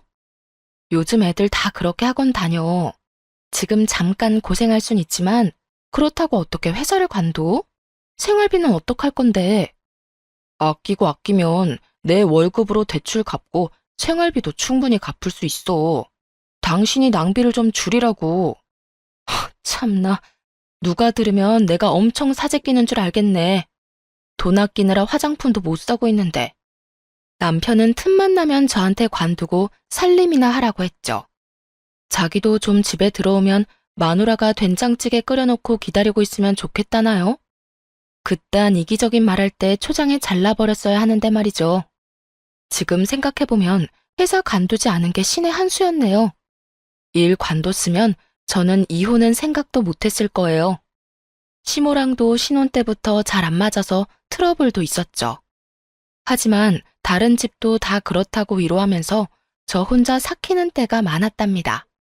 친구들과 만나서 한바탕 풀고 시자 인간들 욕도 하면서 그렇게 풀면서 사는 게 인생이라고 생각했어요. 다 누구나 그렇게 힘들게 사는 거라고 자조하면서 말이죠. 근데 그거 아세요? 내가 마음먹은 대로 내 인생을 이끌어갈 수가 있더라고요. 그냥 넋놓고 있으면 시간 가는 대로 그냥 끌려가는 거예요. 신혼 때부터 시모가 저를 가장 괴롭혔던 건 두 가지였는데요. 하나는 시도 때도 없이 집으로 오라고 부르는 것과 제사하며 명절이며 누구 생일잔치까지 끊임없이 음식을 해대는 점이었죠. 그리고 김치며 반찬이며 게장이며 엄청 많이 해서 주변 사람들한테 나눠주고 엄청 생색내고요. 사람들 불러서 맨날 집에서 뭐 해먹이려고 안달내고요. 전생에 수락간 무술이었나 왜 그렇게 남들 대접 못해서 안달인지 모르겠더라고요. 혼자 하면 당연히 제가 불만이 없겠죠. 그 무술이 놀이에 저를 계속 불러내니까 제가 미치는 거예요. 신혼 때 저를 불러서 이딴 말을 하며 운을 띄우더라고요. 내가 아들 하나라서 그동안 얼마나 딸이 갖고 싶었는지 모른다. 이제야 이렇게 고운 딸이 집에 들어왔네. 내가 남자들 사이에서 얼마나 외로웠는지 몰라. 앞으로 집에 자주 오너라. 같이 맛있는 것 좀 많이 해먹고 하자. 신혼 때야 시모가 부르면 달려가기 바빴죠. 명절 음식이야 며느리니까 해야 된다고 생각해서 같이 했죠. 근데 먹는 거에 목숨까지 건 사람 마냥 재료 하나도 아주 깐깐하게 골라야 된다면서 전국에서 공수를 해서 먹어요. 뭐 아는 사람이 그렇게 많은지 레파토리가 항상 그거죠. 이건 나 아는 언니 친구가 직접 키운 육종 마늘이란다. 이거는 서산 사는 친구가 직접 사다 준 새우젓이야. 사람은 이렇게 산지 직송으로 받은 신선한 재료만 먹어야 돼. 이런 거는 요즘 아는 사람 없으면 구하지도 못한다. 나 덕분에 이런 귀한 재료 접하는 걸 복 받은 줄 알아야 돼. 알겠니? 맨날 뭐 먹을 때마다 이건 어디서 났고 어디서 샀고 진짜 10년 넘게 밥 먹을 때마다 이 소리 들어보세요. 문제는 전국 사내진미 사대느라 식비가 엄청 든다는 거죠. 결국 그거 메꾸는 건 다 제 돈이었어요. 그러니 제가 진짜 환장하는 거죠. 신혼 때는 주말마다 불러서 집에서 밥 해 먹었고요. 자기 음식에 또 자부심이 있어서 외식도 잘 안 해요. 시부, 남편, 심지어 시모 동생 생일까지 집에서 직접 음식해서 잔치를 열어요. 어떻게 보면 세상에 그런 정성이 없어요. 가족을 얼마나 사랑하면 그렇게까지 하나 싶죠? 그런데 제 생일에도 제가 직접 시댁에서 음식하고 상 차려서 먹었네요. 도대체 누굴 위한 생일인가요? 제가 싫다고 안 해봤을까요? 바쁘다고 안 가고 아프다고 안 가고 전화 일부러 안 받고 별짓을 다 해봤어요. 근데 남편한테 전화해서 남편한테 버럭 화내면서 저 전화 바꾸라고 난리치고 결국엔 오게 만든 게 수두룩했죠. 나 진짜 가기 싫어. 나 요리하는 것도 싫어하는 거 몰라? 어머니 전화 와도 바꾸지 말라고. 그 정도도 못 막아주니? 엄마가 그렇게 화를 내는데 어떻게 안 바꾸냐? 그리고 엄마한테 요리 배우고 얼마나 좋아. 엄마가 항상 말씀하시는 거 잊었어? 우리가 이렇게 지금까지 걱정 없이 잘 사는 게 다 어머니가 덕을 쌓으셔서 그러는 거야. 나도 그건 맞다고 생각해. 그니까 당신도 엄마 좀 본받아. 그게 그렇게 좋아 보이면 당신이 어머니 도와서 같이 평생 덕 쌓아. 왜 나한테 그러는데? 그리고 내가 놀아? 나도 일하느라 바빠 죽겠는데 왜 자꾸 와서 남의 밥상을 차리라는 거냐고. 아무리 그래도 며느리가 같이 해야지. 내가 어떻게 같이 해. 당신도 생각을 좀 고치고 넉넉하게 베풀고 산다고 생각해. 당신도 따지고 보면 큰 며느리잖아. 남편한테 계속 말해봤자 이딴 속 터지는 소리나 하고 있으니 도움이 전혀 안 되는 상황이었죠. 그러다가 제가 진짜 폭발했던 일이 있었어요. 시모가 금요일 저녁에 다짜고짜 전화가 왔더라고요. 너 내일 아침 일찍 집에 좀 와라. 내일 내 친구 생일이라서 내가 생일상 차려주기로 했거든. 우리 며느리 자랑 좀 하게 너도 좀 오거라. 저 오늘 야근해서 너무 힘들어서 내일 푹 쉬려고 하거든요. 죄송한데 내일은 못 갈 것 같아요. 저 진짜 너무 몸이 힘들어요. 아니 내가 음식 준비 다 해놓고 그냥 옆에서 거들기만 하면 되는데 뭐가 힘들다는 거야. 오히려 와서 맛있는 음식 먹으면 너만 좋지. 근데 왜 친구 생일까지 어머니가 음식을 하세요? 가족도 아니고 친척도 아닌데 전 이해가 안 가네요. 그럼 창호 씨 보낼 테니까 아들 맛있는 것 좀 먹이시면 되겠네요. 예, 남자가 와서 뭘 음식하는 걸 돕니? 그리고 창호가 얼마나 힘들게 일을 하는데 주말엔 좀 쉬게 놔둬야지. 그럼 저는 안 힘들어요? 그 사람보다 제가 더 늦게 끝나요. 전 집에 오면 밥도 해야 되고 청소도 해야 되는데 그 사람은 손 하나 까딱 안 하고 TV보다 잠이나 자는데요. 누가 더 힘들어 보이세요? 아니, 그럼 엄마가 애 밥을 해 먹여야지. 그거 당연한 것 같고 그러니? 내일 일단 와. 그럼 저녁에 그냥 케이크나 하나 사와. 내가 다 차릴 테니까. 그럼 됐지? 너 온다고 그랬는데 안 오면 친구들 앞에서 내 면목이 서겠니? 저는 전화를 끊고 신경질이 나서 남편한테 말했어요. 내일 당신 어머니가 집에 오래. 저녁에 민현이랑 셋이 다 같이 가. 아, 안 돼. 나 내일 부장님이랑 약속 있어. 갑자기 뭔 약속? 그리고 이 부장 싫어한다고 맨날 욕해대면서 주말엔 왜 만나는데? 아, 나도 가고 싶어서 가. 그래도 상사인데 나오라면 나가야지 어쩌겠어. 암튼 나 못 가니까 그런 줄 알아. 당신이 그 집 아들이지 내가 그 집 자식이야? 왜 당신 어머니 친구 생일에 내가 가야 되냐고.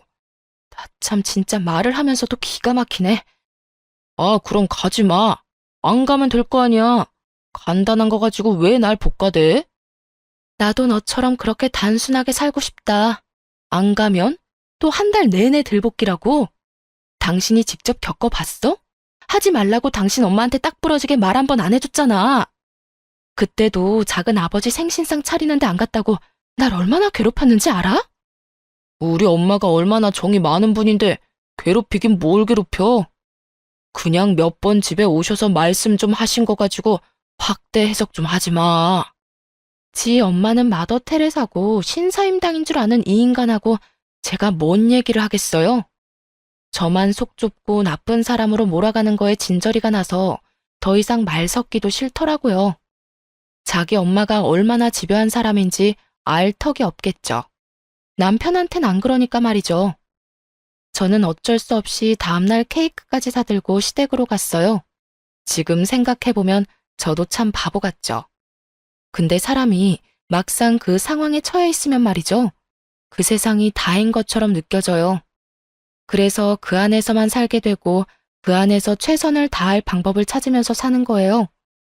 밖에 다른 세상이 있다는 걸 모르고 그냥 바보같이 자기는 최선을 다하고 있다고 느끼는 거죠. 그만큼 벽을 깨부수는 게 참 어려운 일이더라고요.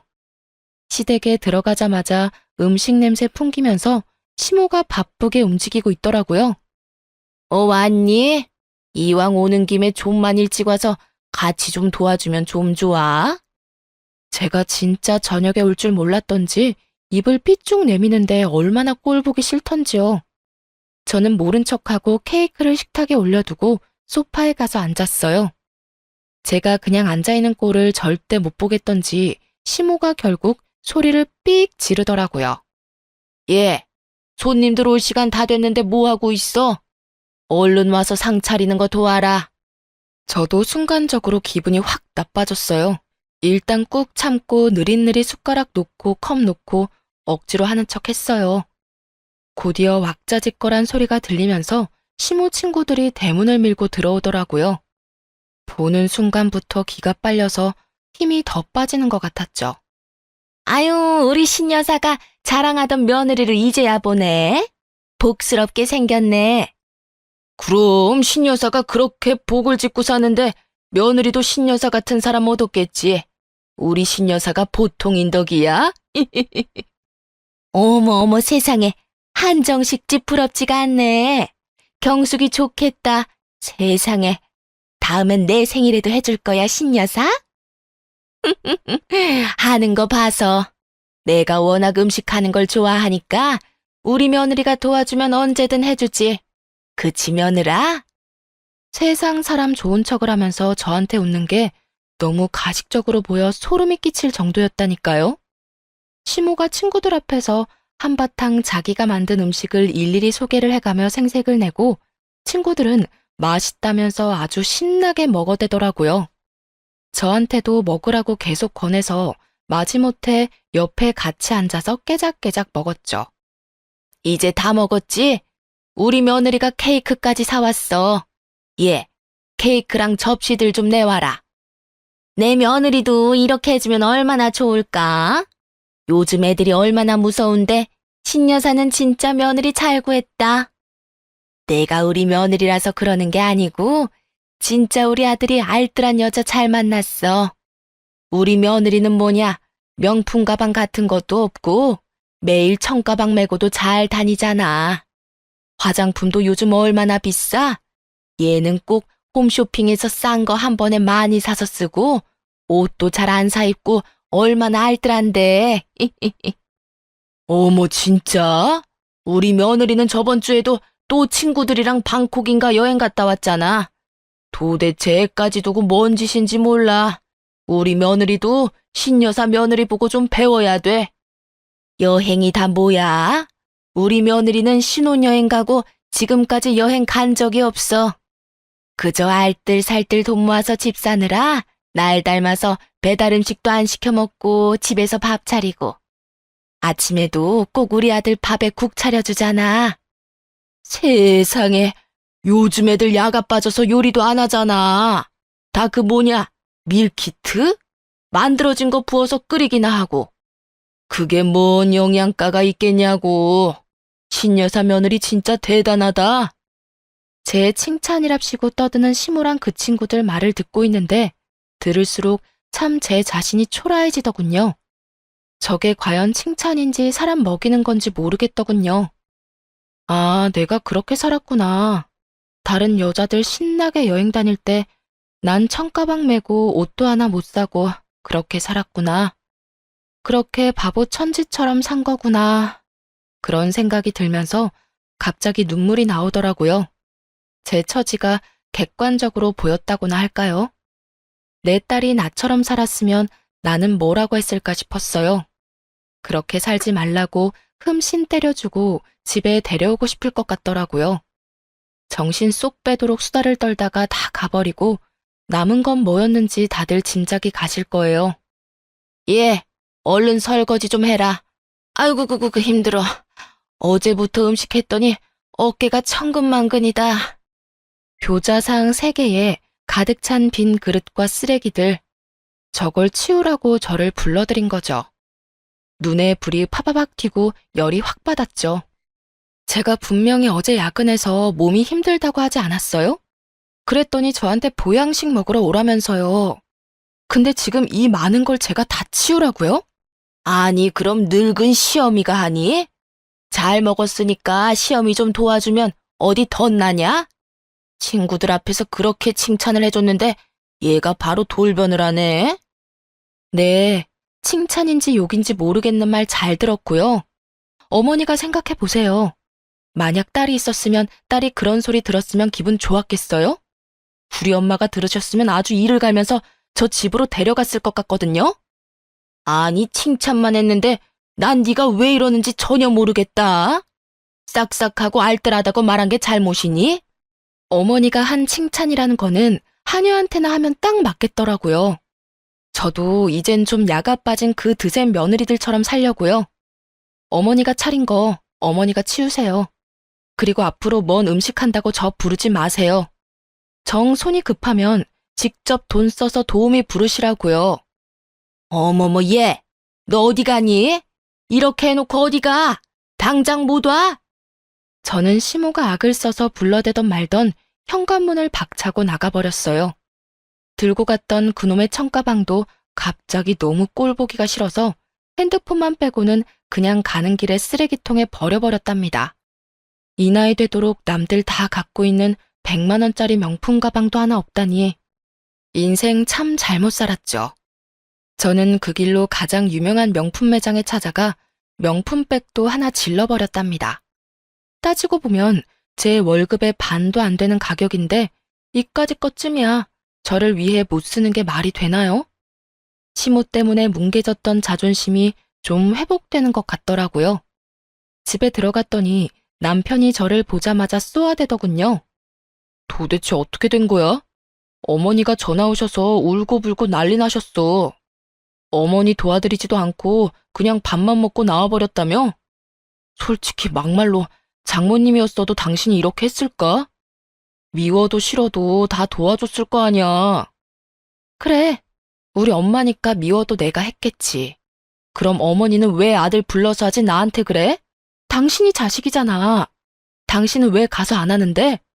어머니가 울면서 전화했으면 나 같으면 얼른 달려가서 설거지 다 해주겠다. 그걸 지금 말이라고 해? 당신은 며느리잖아. 며느리 도리가 있는 건데 지금 뭐 하자는 거냐고. 당장 전화해서 잘못했다고 해. 아니, 이 쇼핑백은 뭐야? 당신 가방 샀어? 그래. 니네 엄마가 하도 그지 같은 청가방 들고 다니는 걸 동네방네 자랑하길래 우리 엄마 보기 부끄러워서 하나 샀다. 다른 남편들은 생일 때마다 백을 사주느니 값비싼 반지를 사주느니 한다는데 너는 알사탕 하나 사다 준 적이나 있니? 네가 하도 안 사줘서 내가 내 돈으로 샀다 왜?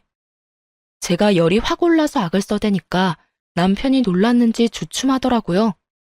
저는 남편을 확 밀치고 안방으로 들어가서 문을 확 잠가버렸답니다. 그 후로 시모의 전화를 받지 않아 버렸어요. 매일 10통씩 오는데 제가 절대 안 받으니까 횟수가 줄긴 하더라고요. 그렇게 한두 달 정도 지났어요. 곧 추석이 다가오니까 혼자 명절 음식 해야 될까봐 저한테 매일같이 메시지 보내고 난리를 치더군요. 갈까 말까 고민하는 동안 결국 추석이 코앞으로 다가왔더라고요. 퇴근한 남편 손에 아주 큰 보자기 상자가 들려있더군요.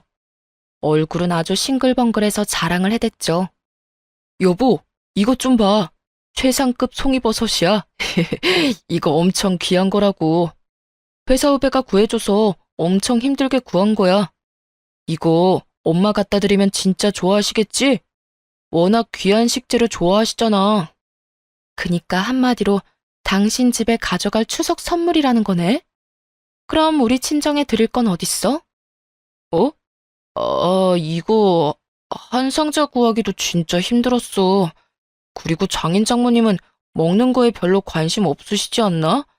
우리 엄마는 좀 유난이시잖아. 그래서 일부러 구한 거지. 우리 부모님도 송이버섯 좋은 거 아시고 드실 줄 아셔. 그럼 이거 반 나눠서 드리면 되겠네. 이거 몇 개 안 되는데. 나누긴 좀 그렇지. 장인 장모님은 내가 다른 선물로 준비할게. 됐지? 작년 설처럼 우리 부모님한텐 김 한 박스 갖다 주려고? 당신 집에 한우 갖다 줄 때 우리 친정엔 회사에서 받은 스팸 세트 주고 김 상자 주는 게 어디 하루 이틀이야? 당신 그렇게 살면 벌 받아. 알아? 이번엔 절대 그냥 못 넘어가. 이 송이버섯 우리 부모님한테 다 드리던지 아님 반 나눠서 드리던지 결정해. 안 그러면 그냥 이혼하자. 이참에 갈라서고 각자 집에 잘하면서 살자고. 너 자꾸 이혼 소리 하는데 누가 겁날 줄 알아?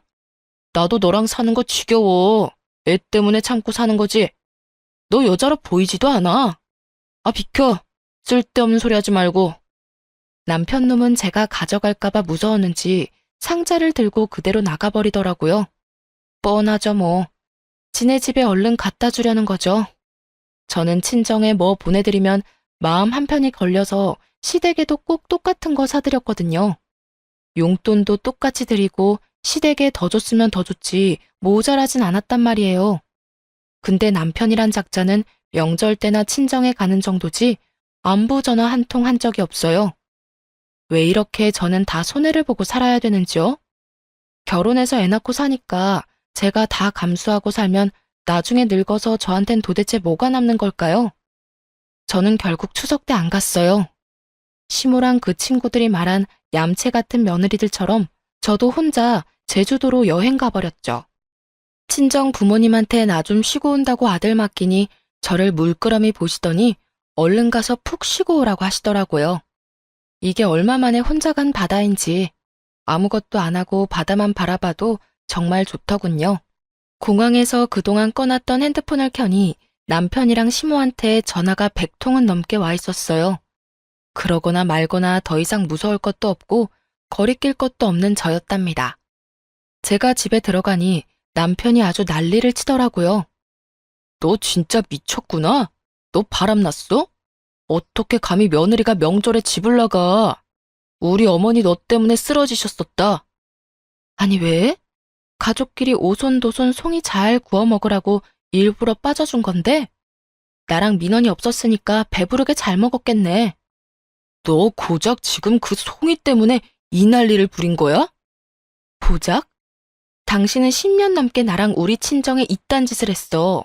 참다 못해 이제 터진 거라는 생각은 왜 못해? 앞으로 나 어떤 부당한 일도 안 참을 거니까 당신도 처신 잘해. 야, 어떻게 사람이 이렇게 확 변하냐? 아주 무섭다, 무서워. 이젠 우리도 젊은 사람들처럼 반반 결혼 생활 확실히 하자고. 나만 살림 다 하고 생활비 다 내고 애까지 다 보는 짓 이젠 안 할 거야. 말 나온 김에 이번 주말에 나 약속 있으니까 당신이 민원이랑 시간 좀 보내. 저는 토요일에 징징 우는 소리를 하는 남편놈을 칼같이 외면하고 밖으로 나왔어요. 딱히 계획은 없었지만 혼자 카페도 가고 영화도 한 편 보니까 정말 좋더라고요. 그동안 왜 이런 문화생활 하나 못 즐기고 아등바등 살았는지 제 지나간 인생이 너무 서글펐어요. 저녁쯤 집으로 들어갔는데 세상에 누굴 봤는지 아시나요? 시모가 제가 우는 소리를 듣고 화들짝 안방에서 나오고 있더라고요. 어머니가 웬일이세요? 근데 안방에서 뭐 하세요? 어? 아니다. 아니, 넌 또 어딜 나갔다 왔니? 창호가 하도 급한 일이 있다고 해서 내가 민현이 봐주러 왔다. 애미라는 게. 그럼 설마 지금 어머니한테 민현이 맡겨두고 그 사람이 나갔단 말이에요? 너 요즘 마음에 안 드는 거 알고 있지? 추석에 안 온 건 내가 봐줄 테니까 앞으로 정신 좀 차려라. 나도 얼른 집에 가야 되니까 일단 오늘은 이 정도만 하마. 시모는 저를 째려보더니 확 나가버리더라고요. 이 인간이 제가 그렇게 말해도 정신 못 차리는 걸 보니 진짜 정남이가 뚝 떨어졌죠. 심지어 새벽까지 술을 퍼마시고 들어왔어요. 어쩔 수 없이 다음날 한바탕 해야겠다고 생각하고 있었는데요. 퇴근해서 집에 와보니까 진짜 어이가 없게도 남편놈이 씩씩거리며 저를 먼저 기다리고 있더라고요. 당신 월급 얼마야? 왜 여태껏 말을 안 했어? 갑자기 뜬금없이 무슨 말이야? 당신이 서로 월급은 각자 관리하자며 터치하지 말라며. 내가 신혼 때부터 울고불고 하면서 같이 관리하자니까 당신이 무조건 싫다고 그런 거 잊었어? 아니, 그땐 그때고. 암튼 월급 얼마냐고. 당신 400 넘게 버는 게 사실이야? 누가 그래? 아니, 누가 그러던 말건 내가 그걸 왜 말해야 되는데? 그렇게 많이 벌면서 어떻게 입을 싹 닫고 생활비만 쏙 낼 수가 있어? 내가 아파트 대출 이자에 보험료에 차 할부도 다 갚고 있잖아. 내가 400 넘게 번다고 누가 그러냐고. 설마 어머님이야? 어제 안방에서 나오더니 설마 안방 다 뒤진 거야? 지금 그게 중요해?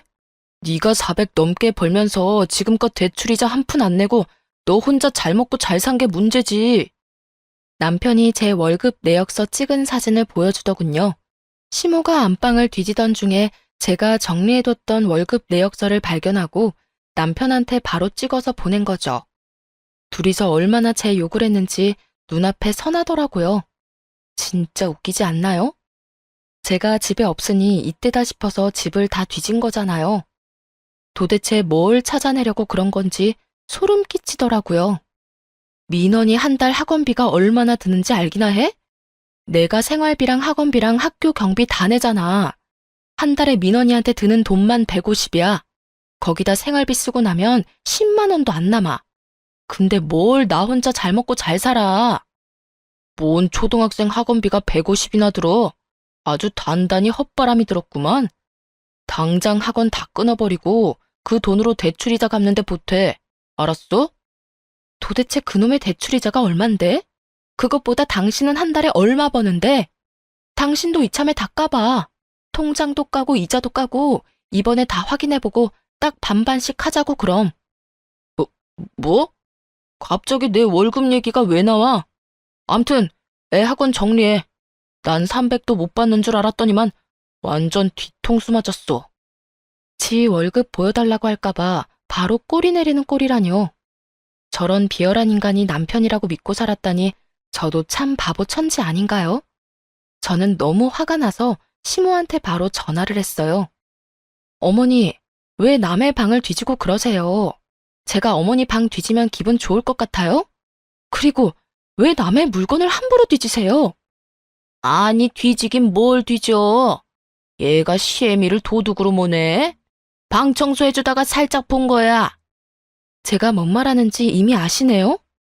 살짝 봤으면 그냥 나오면 되지 사진까지 찍어서 보내고 둘이 아주 제욕 엄청 했겠네요. 아니 내가 내 돈 벌어서 쓰는데 왜 이딴 말을 들어야 돼요? 참나, 우리 아들이 대출 이자까지 다 내는데 너는 다 널 위해서만 썼잖니. 네 친정 부모님 용돈도 드린다며? 월 400만 원 벌면 시부모한테도 용돈을 줘야 되는 거 아니야? 어쩜 그렇게 입을 싹 닦아? 신혼 때부터 월급 각자 관리하자고 저 사람이 먼저 말했어요. 용돈도 각자 드리기로 했고요. 전 저 사람이 얼마 드리는지 알지도 못하네요. 지금까지 생활비 땡전 하나 받은 거 없이 다 제 돈으로 어머니가 뭐 사오라는 거 다 사다 드렸잖아요. 한 달에 어머니 때문에 장 본 돈만 30씩 들어요. 아니, 400 넘게 벌면서 그깟 30 쓴다고 유세야? 지금 용돈도 꼴랑 30 주면서 말이야. 앞으로 네가 20 더 챙겨줘라. 30이요? 어머, 어머니, 진짜 이상하네요. 신혼 때부터 각자 부모님한테 50만 원씩 용돈 드리자고 그 사람이 먼저 말을 했는데 여태 30만 받으셨단 말이에요? 전 뭐 전혀 모르는 일이라 아드님하고 말을 해보셔야겠네요. 뭐? 그게 진짜야? 이놈의 자식이 진짜? 그럼 넌 사돈한테 50씩 준단 말이니? 알았다. 끊어봐라. 시모의 말을 들으니 기가 막혀서 헛웃음이 나오더라고요. 시모가 바로 남편놈한테 전화를 했는지 어느새 남편놈이 얼굴을 찡그리며 전화를 받고 있었죠. 전화를 끊고는 저한테 온갖 짜증을 내더니 밖으로 뛰쳐나갔어요. 같이 산 세월이 있는데 딱 보면 알죠. 괜히 더 승질내면서 이 상황을 어떻게든 회피하려고 도망치는 겁쟁이라는 걸 말이에요. 그 이후로 남편 핸드폰에 알림이 울리면 괜히 슬쩍 보고 핸드폰 암호도 알아내려고 애를 썼네요. 드디어 핸드폰 암호를 알아내서 남편이 잘 때 몰래 살펴봤어요. 은행 어플이야 비밀번호를 모르니 열 수는 없었는데요. 문자 내역을 확인해봤는데 이 인간이 코인을 하고 있더라고요. 저는 일단 문자들을 다 캡처해서 제 핸드폰으로 보내놨어요. 자고 있는 남편을 마구 흔들어 깨웠죠. 이 옆에 내가 미쳤어? 자는 사람한테 뭐 하는 거야? 당장 일어나? 너 코인해?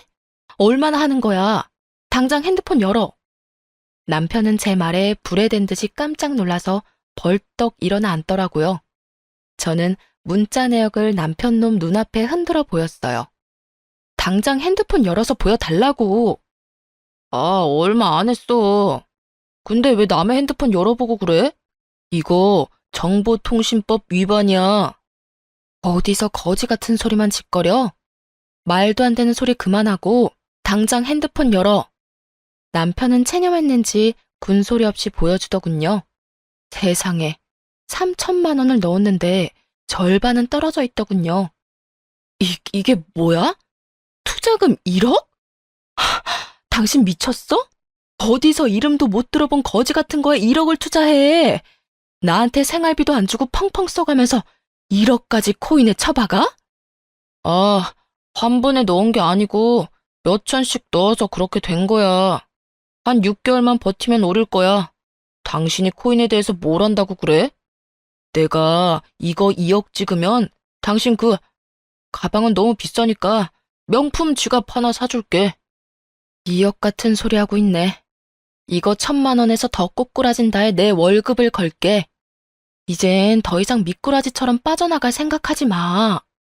당신 카드 내역도 다 확인해봐야겠으니까 당장 지금 보여줘. 결혼 생활 10년 동안 못 보던 남편의 카드 내역을 확인해봤는데 아주 충격적이더라고요. 저는 가방 하나 못 사고 마트 가서도 먹고 싶은 거 마음껏 먹지도 못하고 살았는데 말이죠. 이 남편이란 작자는 자기 취미 생활에 술값에 옷까지 아주 돈을 펑펑 쏟았더군요. 저는 배신감에 몸이 부들부들 떨려오기 시작했죠. 그렇게 돈 쓰는 거 터치하지 말라고 지랄을 하더니 그 결과가 이거니, 이 인간아? 아니, 이 여자가 아주 말을 막 하네. 일단 진정 좀 해. 사회생활 하려면 돈을 쓸 때가 있는 거야. 여자랑 남자가 같아? 누군 사회생활 안 해? 내가 너보다 더 오래 일했어. 10년 넘는 세월 동안 나는 한 달에 2번씩은 니네 엄마한테 불려가서 상 차리고 요리하고 장도 내가 다 봐줬고.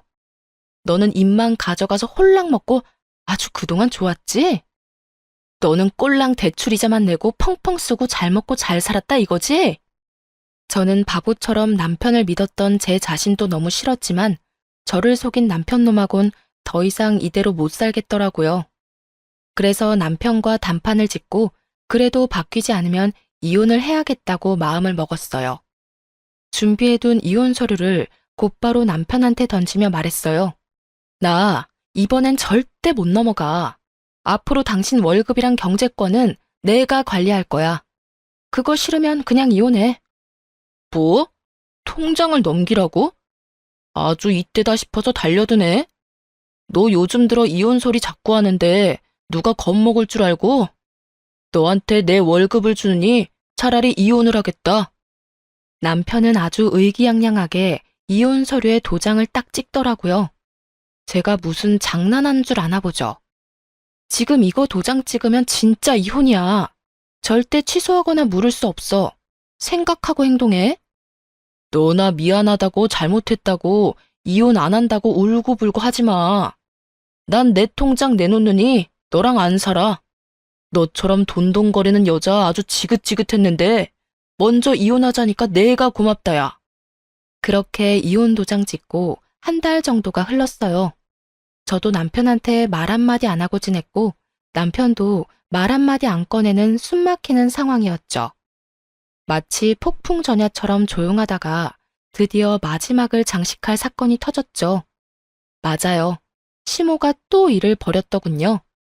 이번 주 일요일에 좀 건너오거라. 우리 언니 생일이라 내가 오랜만에 친정 식구들 불러서 저녁 좀 해먹이기로 했다. 제가 그렇게 안 간다고 했는데도 또 저를 부르시네요. 내가 그럼 며느리 눈치 보느라 우리 친정 식구들도 못 부르니? 오거나 말거나 네 마음대로 해라. 어디 며느리 무서워서 뭘 하지도 못하겠네. 아, 그래요. 그럼 제가 하나뿐인 며느리인데 당장 가야죠. 이번엔 제가 한번 어머니 대신해서 제대로 차려볼게요. 장도 제가 다 볼 테니까 어머니는 아무 걱정 마세요. 어머, 그게 진짜야? 얘가 이제야 정신을 차렸나 보네. 우리 친정에 자랑 좀 해야겠네. 고맙다 며느라. 저는 모든 준비를 마치고 시댁으로 아침 일찍 갔답니다. 요즘엔 다 마트에서 배달시키지 직접 안 들고 오죠. 다 시켜놨으니까 걱정 마세요. 제가 오늘 솜씨발이 제대로 할 테니까 찜질방이라도 가서 푹 쉬다 오세요. 시모가 아주 만족스러운 얼굴로 집을 나섰죠. 저는 저녁이 될 때까지 TV도 보고 푹 쉬다가 드디어 대망의 생신상을 차려드렸답니다. 그것도 일이라고 접시에 담는 게 시간이 걸리더라고요. 제가 막 상을 다 차리자 문 밖에서 왁자지껄한 소리가 들리더니 문이 열렸죠. 우리 명자는 복도 많다. 며느리가 생신상까지 대신 차려준다 하고. 어머머머, 이게 뭐야? 다 과자 아니야? 어머 명자 언니, 오랜만에 식구들 다 불러서 이게 뭔 장난이야? 뭐? 비켜봐. 아니 이게 뭐야? 너 지금 뭔 짓을 한 거니? 미쳤어? 어쩐지 나한테 나가라고 할 때부터 수상하다 했어. 어머 어머니, 요즘 과자값이 금값이에요. 얼마나 비싼지 아세요? 제가 이렇게 정성 들여 초코파이 쌓아서 케이크도 만들어드렸는데 왜 화를 내세요? 이거 진짜 정신이 어떻게 된 거 아니야? 내 식구들 앞에서 나를 개망신을 시켜도 유분수지. 어머니가 강조하시던 대로 문어에 야채 스틱에 오징어에 피자에 얼마나 다양하게 차렸는데요. 다들 서 있지 마시고 앉아서 좀 드셔보세요. 제가 주스도 종류대로 사놨으니까 알아서 드시고요. 너 나가. 당장 내 눈앞에서 사라져. 너 내가 이번 일 절대 그냥 안 넘어갈 거야. 네, 마음대로 하세요. 나도 이놈의 집구석 지긋지긋해서 안 그래도 영원히 빠이빠이 하려고요. 내가 큰맘 먹고 나가기 전에 마지막으로 거하게 차려준 거예요. 그동안 일하느라 애 키우느라 쪽잠 잘 시간도 없는 며느리 불러다가 무수리놀이 하느라 수고 많으셨네요. 다른 며느리가 이 집 구석에 들어올지는 모르겠지만 앞으로는 아줌마 좋자고 하는 일에 며느리 불러대지 말아요.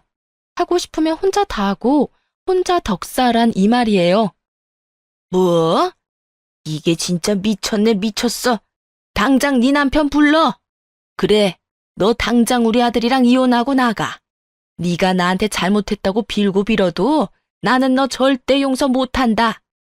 이혼 서류는 이미 한 달 전에 접수 끝났어요. 이제 확정까지 얼마 안 남았으니까 좀만 기다리면 되겠네요. 때마침 밥 먹을 시간에 딱 맞춰 도착한 남편놈이 제 말을 듣고 황당한 표정으로 물어보더라고요. 뭐? 이혼 서류를 냈다고? 이 상황은 다 뭐고 뭔 소리야? 너 지금 친척들 앞에서 어머니 망신시키려고 이딴 짓을 꾸몄어? 나한테 통장 넘기느니 이혼한다는 거 잊었어? 당연히 이혼 서류 접수했지. 내가 너처럼 공수표 남발하고 다니는 사람 같아? 내가 능력 없는 것도 아니고 너랑 네 집구석에 끌려다니면서 하녀 노릇하는 거 이제 그만하려고. 아이고 기가 막혀. 누가 들으면 아주 내가 악질 시엠인 줄 알겠네. 아이고 내 속이야. 내 검게 탄 속은 누가 알아줘? 상호 이놈아, 너 당장 이 화상이랑 갈라서라. 이혼 서류 이미 접수했다니 잘됐다. 내 눈앞에서 이 화상 당장 치워버려라. 네, 그러려고요. 미쳐도 단단히 미친 것 같아서 이참에 갈라서야겠네요. 내가 애 때문에 참고 살라고 했는데 너는 선을 넘어도 한참 넘었어. 너만큼 내가 선을 넘었겠니? 아이고, 우리 민현이 때문에 참고 살았다고? 애 기저귀도 한번 안 갈아준 게 뚫린 입이라고 말은 잘하네? 이혼 확정일에 법원이나 잘 나와. 알았어? 저는 그 집 벗어날 생각도 전혀 하지 않았고요. 이혼 확정 전까지 꾸역꾸역 그 집에서 애 밥해 먹이고 학교 보내고 평소처럼 살았어요. 남편 놈한텐 한마디도 하지 않았고 완전히 투명인간 대하듯이 대했죠. 그러거나 말거나 저는 이미 마음이 완전히 다쳤고 오로지 양육권과 이혼 확정만을 위해서 악착같이 버텼답니다. 남편이 끝까지 지가 친권도 갖고 아이도 키운다고 말도 안 되는 억지를 부려서 참 골치는 아팠어요. 근데 시모가 대뜸 집으로 찾아와서 한 소리 하더군요. 꼴에는 저 상처되라고 일부러 온 것 같은데 뭐 오히려 저를 도와주는 형국이 되었답니다. 이 화상하고 아직까지 붙어 살고 있어? 이러다가 또 흐지부지 이혼 안 한다고 하기만 해봐. 너는 당장 집으로 들어와서 살아. 뭐가 좋다고 여기서 이러고 있어? 그리고 민현이도 키우라고 줘버려. 그래도 애는 엄마가 키워야 된다. 넌 더 잘난 여자랑 보기 좋게 재혼해버려라.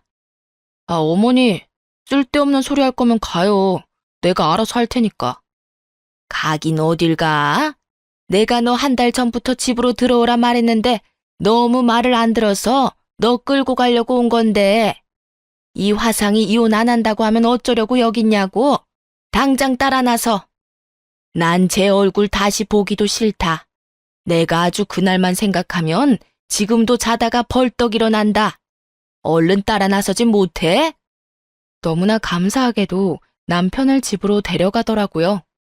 저는 그렇게 이혼 확정까지 한 달여의 남은 기간을 아이와 편하게 지냈네요. 그렇게 친권과 양육권도 제가 수월하게 갖게 됐고 이혼 확정을 받았어요.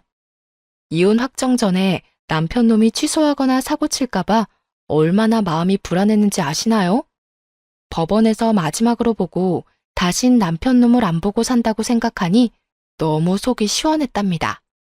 살고 있던 집도 제 명의로 돌렸고 제가 절반의 금액을 남편한테 일시불로 줬어요. 아이가 학교를 다른 데로 옮기는 것도 싫고 이혼했다고 저도 다른 데서 굳이 살기도 귀찮았고요. 또 지금 사는 집이 앞으로 오를 가능성이 크니까 팔거나 남편 놈한테 주긴 아깝더라고요. 마침 남편 놈은 빚도 있고 이자 낼 여유도 없어서 제가 목돈 주니까 오히려 좋아하더군요. 그렇게 이혼하고 몇 달 정도 지난 저는 아들과 함께 평화로운 나날을 보냈어요. 직장도 같고 사는 곳도 같지만 오로지 남편 놈과 시자 인간들만 내 삶에서 빠진 것뿐인데 삶의 질이 이렇게 달라질 수 있는지 놀라울 정도였죠. 갑자기 전 시모한테 전화가 왔더라고요. 당연히 무시하고 안 받았는데 이 아줌마가 아파트 현관문 앞에서 기다리고 있는 게 아니겠어요? 너 내가 전화한 거 못 봤니? 민현이도 연락이 안 돼서 내가 한참 여기서 기다렸다. 아무리 내가 미워도 내 손주는 보여줘야지. 한 달에 한 번씩 보기로 그쪽 아들이 결정한 걸 왜 아무 때나 와서 애를 찾아요? 다다음 주에 하루 보내줄 테니까 그만 가세요. 애 핑계로 연락하지 마시고요. 얘, 너 창호가 빚이 2억이라는 거 알고 있었니? 그거 알고 이혼한 거 아니야? 같이 안 갚으려고? 코인인가 뭔가에다 1억 갖다 바쳤다는 건 알고 있는데 2억은 전혀 모르는 일이에요. 그쪽 아들은 돈도 많네요. 몇 억씩 빚을 지고. 아무래도 네가 준 아파트 값을 다 코인인가 뭔가에 들이부은 것 같다. 지 아버지가 어떻게 해결을 해보려고 해도 말도 안 하고 입만 꾹 닫고 있어. 그래서 도대체 빚이 얼만지도 모르겠다. 너 걔한테 얼마를 줬니? 이혼하면서 아파트 절반 2억 8천 줬어요. 나한테 그만 물어보고 그쪽 아들한테 물어봐요. 제가 현관문으로 들어가려고 하자 시모가 갑자기 제 손을 탁 잡더라고요. 얘, 애미야. 내가 그거 물어보려고 온 건 아니고 내가 생각을 해봤는데 아무래도 애도 아빠 없이 자라는 것도 그렇고 부부 사이에 상처받은 게 있어도 나중엔 다 그냥 잊어버리고 사는 거란다. 이참에 재결합하는 게 어떠니? 이혼하라고 할 땐 언제고 뭔 말도 안 되는 소리예요. 그딴 말하려면 당장 가요. 이혼한 마당에 아줌마랑 얼굴 마주치기 싫으니까. 애미야, 다시 한 번만 생각해봐라. 넌 네 남편이 불쌍하지도 않니? 너랑 헤어져서 마음이 허하니까 코인인가 뭔가 한 거 아니니? 애가 어깨가 축 처져서 다닌다. 애미야, 내가 잘못했다. 앞으로는 내가 너한테 밥 차려서 받지 마, 응?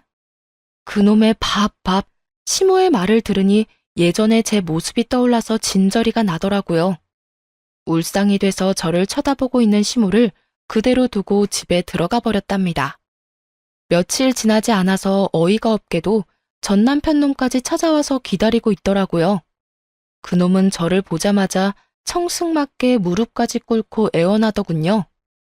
여보, 나 좀 살려줘. 나 봐줄 사람은 당신뿐이야. 내가 당신이 준 돈 코인에 넣었는데 지금 망하기 직전이야. 진짜 염치 없는데 5천만 원만 더 줄 수 있을까? 어차피 이 집 나중에 오를 거잖아. 그 돈 좀 미리 나눠준다고 생각해봐. 어? 이 인간 알고 보니 완전히 중독이었네, 중독. 너랑 나랑은 어차피 어떤 식으로든 이혼하게 되어 있었네.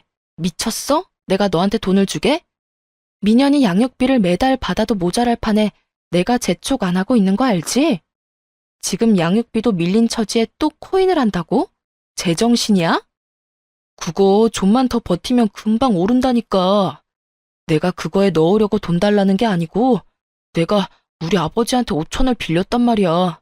그 돈 못 갚으면 나 호적에서 파신대. 집에서 쫓겨나게 생겼다고. 그러니까 지금 이미 5천을 또 빌려서 코인에 처박았다는 거야? 야, 이 미친 인간아. 아들 보기에 부끄럽지도 않아? 난 너한테 줄 돈 하나도 없으니까 당장 꺼져. 그리고 너 양육비 안 보내면 네 월급 압류 걸 거니까 정신 차리고 양육비나 보내. 여보, 난 진짜 이혼하기 싫었어. 난 당신이 진짜 이혼할 줄은 몰랐단 말이야. 그냥 자존심 때문에 그러다가 말 줄 알았는데 진짜 이혼을 해버리면 어떡해. 난 그냥 당신 버릇 좀 고치려고 그런 거란 말이야. 난 이혼한 거 인정 못해. 다 없던 일로 해. 그냥 무르자고. 이런 머저리를 남편이라고 믿고 산 내가 미친년이지. 야, 인간아. 이혼이 무슨 빵 샀다가 환불하는 건 줄 알아? 혼인신고도 장난으로 해도 못 모르는 거 몰라? 6개월 가까이 이혼한다고 별 난리 다 쳐놓고는 이제 와서 무르자고? 또 말도 안 되는 소리 하려고 찾아오기만 해봐. 미년이 얼굴도 다신 못 보게 만들 거야. 제가 돌아서자 남편 놈이 어린애처럼 엉엉 울면서 소리를 치더라고요. 여보, 내가 이렇게 빌게.